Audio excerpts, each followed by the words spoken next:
Welcome to The Clean Truth. I'm Jamie, and this is Gizmo. We're here to answer your biggest questions about pressure washing, and occasionally keep Jamie humble. Keep Jamie humble. Mostly that.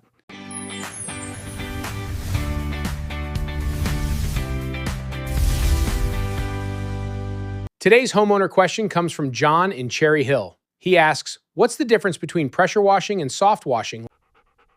I thought soft washing was just pressure washing, but saying, my bad, afterward.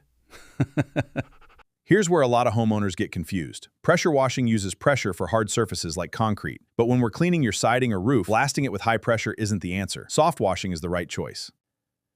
So basically, pressure washing brings the muscle. Soft washing brings the brains. Soft washing uses specialized cleaning solutions to remove algae, mildew, and grime. Then a gentle rinse washes everything away without risking damage to your home's exterior. Pressure washing is for durable, hard surfaces. Soft washing is for delicate surfaces like siding and roofs. Choosing the right method helps your home stay cleaner and last longer. So if your house starts growing its own ecosystem, maybe don't fight it with maximum pressure. Thanks for watching The Clean Truth. If you've got a pressure washing question, leave it in the comments. And if I pick your question, I promise I'll let Jamie answer it. See you next time on The Clean Truth.